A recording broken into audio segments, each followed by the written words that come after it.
sure whatever you're talking about is not rocket science. So I can assure you this is not rocket science.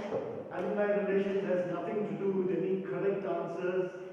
Everyone practices their own form of alumni relations. I'm just going to share some knowledge I gained from an institute, a 5-day course in Singapore 4 years back, and from my experience over the last 14 months in Lovedale after we set up this alumni relations office. If you're looking for money to advance your school or your programs in your school or your infrastructure, if you look at who the stakeholders in your school are and try and analyze who do you think is going to give you money, is it the management or the government? Is it your parents? Is it your staff? Is it your students? Is it who else? Who is going to give you money? For a school like ours, 156 years old, 710 acres, so many playing fields, so many old buildings, who is going to give us money, especially when we belong to the government of India?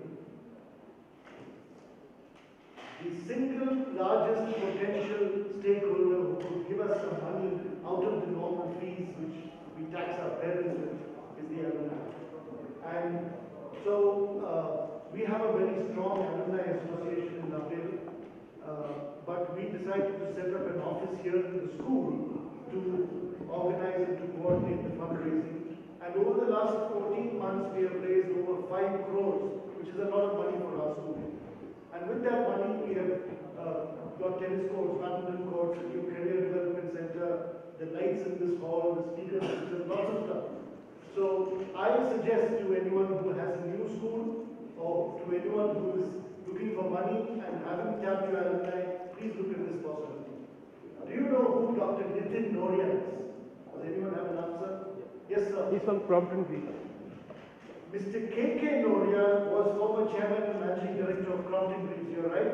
His son, Dr. Nitin Noria, is the first Indian origin dean of Harvard Business School.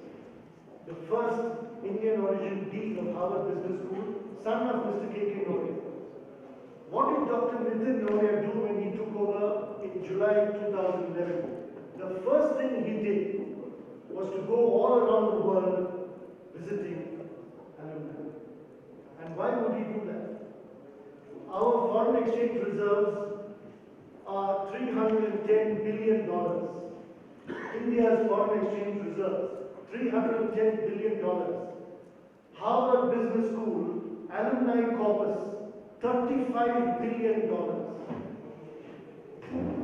Why would Dr. Nitin Noria go anywhere else other than meet alumni? Think about it. Do you know who Mr. Sukhbir Singh is? The Deputy Chief Minister of Punjab, now a Akali government. What is his relation to alumni relations? 1 year back, Mr. Sukhbir Singh gave 1 crore from the Punjab government treasury under the Punjab Nirman scheme to the Lawrence School in Sanaur, which is in Himachal Pradesh, which was his old school. And when someone asked him, what does Punjab government money have to go to Lawrence School Sanaur, he said, isn't Sanaur in India? That is the power of alumni relations. Yeah? So that was a big scandal in Punjab, of course, but you certainly benefit from it. What does the Alumni Relations Office do? And the 6 biggest tasks, I would think, to maintain the database, which is the biggest challenge for any school, which is why I've been to new schools to look at it, because then you have less of a problem. A school like ours, or take Madras Christian College, I worked a lot with Madras Christian College, 176 years old, with absolutely no data on the alumni to begin with. Now they're building it up. And Indira Nui gave 5 crores, single largest donation to Madras Christian College. You provide services to the alumni. If I go back after 40 years and I haven't got my degree certificate or my school certificate and I need help, who do I go to? You produce communications, newsletters, emails, magazines, whatever. a website, you organize events, and you enable mentoring opportunities. Okay? So please brand your association. These are global academic brands. All of them are not so great schools, but they are powerful brands. So is your alumni brand, does it have recall value? And do your alumni think of institute every day? Look at the brands there. Some of them are very powerful. How about Kingfisher? Is that a powerful brand today? So be careful of your brand collapsing also. Link your brand or your community with merchandise. For example, ties, mugs, and stuff like that. Harvard has a credit card where you get points. 20-year-old daughter with dots and dashes. And she didn't know what this means. Yeah, it was that, that colon and that bracket, smiles. My daughter was sending her grandmother smiles. But my mother didn't understand all this. So when you talk to an 80-year-old member of the alumni community, don't send dots and dashes. But when you send your message to a 20-year-old member of your alumni community, please send only dots and dashes. Yeah? So, communicating with your alumni, your students are going to be aware, but they're not going to be able to contribute. Your senior alumni are going to be able to contribute in large measure, but they're not going to be able to participate much. That will depend on the young alumni. And our analysis is that peak activities are around 42 to 45, about 25 years after they leave school. Students of today, I can't emphasize this too much, because please concentrate on your students. Involve your current students to get data. Earlier you engage people in the alumni community, the more connected they're going to be. So please start now. You will have problems of disparity in all kinds. You would have disparity in income, disparity in status, in society. So you have to be as inclusive as possible. For example, the president of the Madras Christian College Alumni Association is the chairman and managing director of MRF, Mr. Vilumar. At the same time, there will be an assistant manager of MRF who is also a member of the alumni community. And you will have to be sensitive to managing both their requirements. So you have to be as inclusive as possible. Use technology. This is the snapshot of the Harvard website, alumni website. Lawrence School also has a alumni website. So please use technology because it's so comprehensive. You have events, you have mentoring, chat. If you go to any village in the world, you can see which member of the community is present in that particular village. It shows up with which batch and stuff like that. So these days websites are so comprehensive. That should be your objective. Finally, the most what most people are doing these days is just having events, and that is eating and drinking and meeting. That's what most alumni associations do. That is not enough, but that's a very important part of what our activity has to be. And then you have lots of checklists on what kind of events you have and what you're doing with it, and and you also have to be careful about a few things like dominating personalities or offensive names. For example, in my class, there was a guy with a nose which is longer than mine. And you remember the aircraft, the Concorde? Yeah? So we used to call him the Concorde. Yeah? Now, when he was in school, he was very proud of that name, Concorde. But when he had an 18-year-old son and a 44-year-old wife, he was not very happy about that name. And so he doesn't attend our reunions. Because he doesn't want to be called Concorde in front of his wife and his son. And so you get problems like these when you have reunions. And I just gave a very mild example of a name. All of us know what kind of names our classmates have. Yeah? So you beware of ego wrongness. You have discipline problems. Now you have alcohol served at reunions. And then they go and have an accident after that. And then the newspaper will say, alumni of so-and-so school involved in an accident. And then you get a situation. So please manage all that. Finally, alumni relations professionals have to be very calm and collected and have to smile in excess. Thank you very much. Presentation uploaded or whatever. I think we've had some fantastic speakers this afternoon. I'm glad that the Discover Tomorrow Progressive Principles workshop has been able to initiate a really intense, intellectually invigorating afternoon. And that for me is really a job well done. So thank you so much for all of you who've contributed and who are now in the pipeline to contribute. And this is really great going. While they're getting the presentation up, what I really wanted to do was talk about the second emerging trend. And I'm going to rush through this because I have 10 minutes now before we wind up. We've talked a lot about India's demographic, India being the youngest country, etc., all of that stuff. I think as a futurist, I'm not looking at being the youngest country anymore. In another 15 to 20 years, we will really be one of the oldest countries. And that's something that we have to look at. And both opportunities and challenges will come up when we cross that age group. So currently, if you have about 60% of India's population in the age group of 15 to 25, in another 15 years, you're actually looking at a large number of people in the age group of 60 and 60 plus. So what are the opportunities for all of us?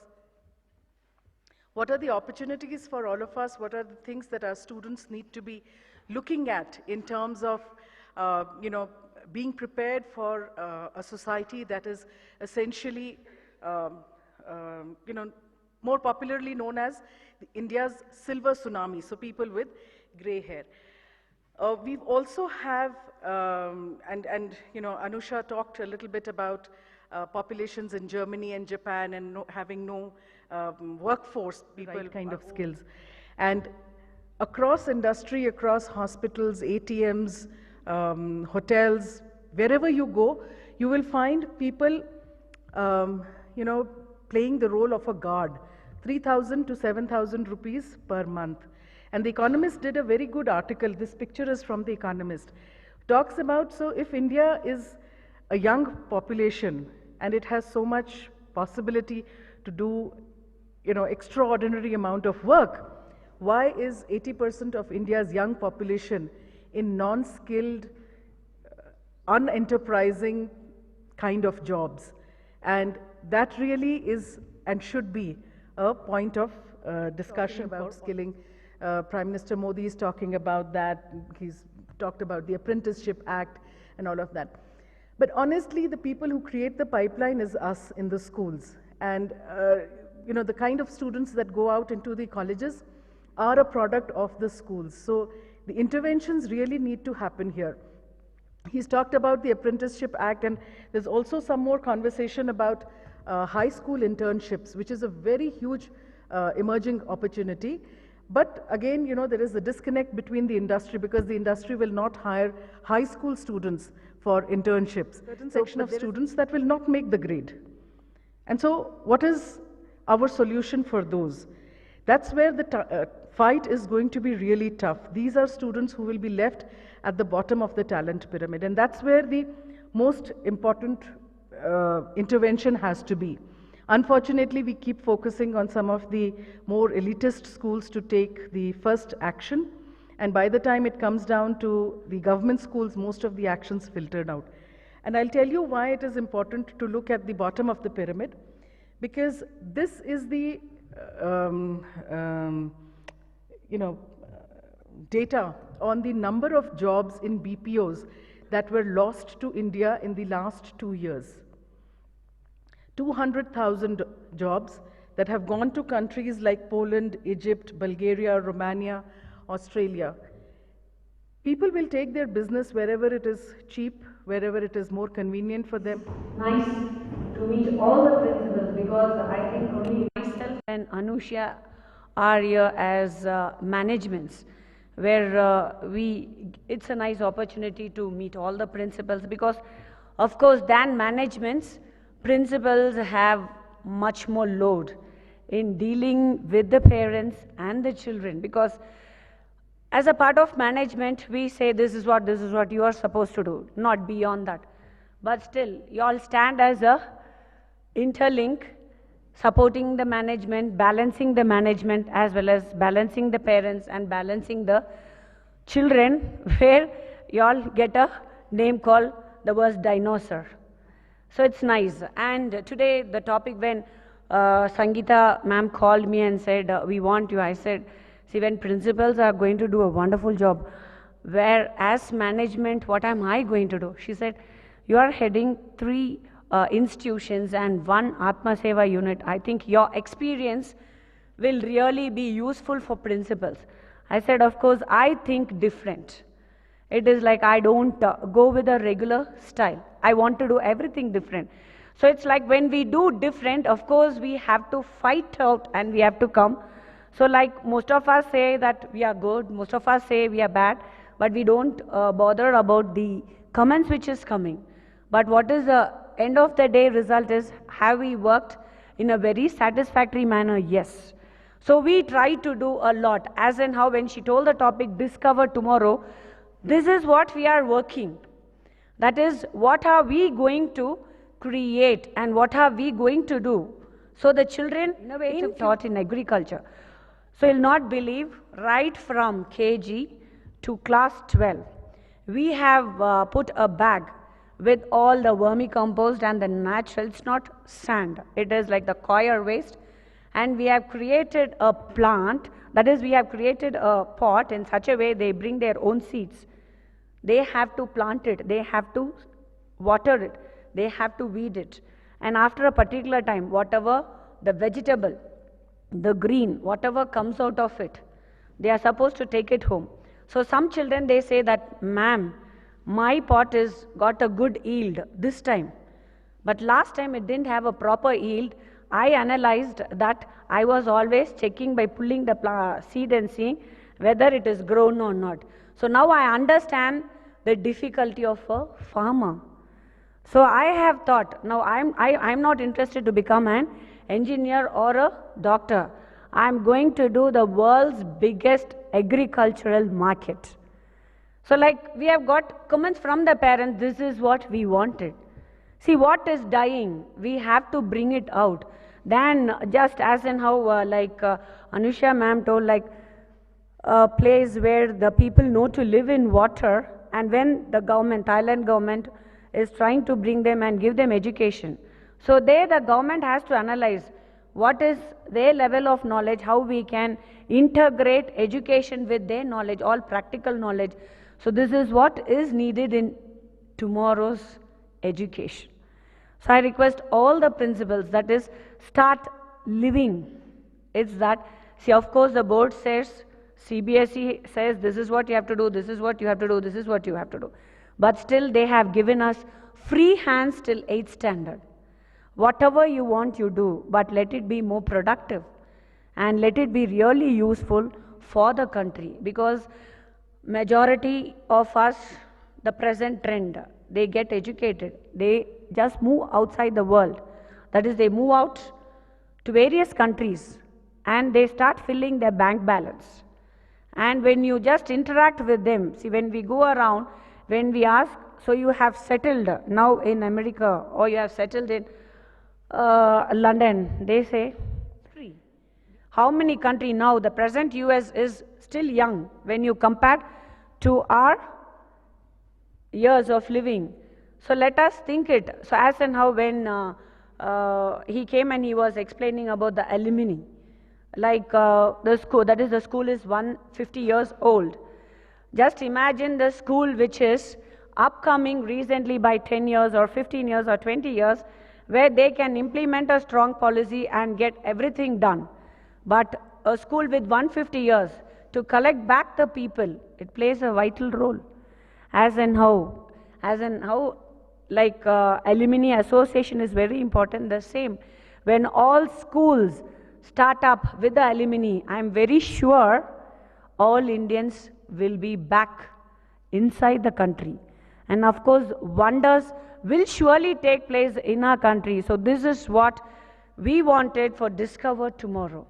So thank you. I don't want to take much of others' time. So thank you very much.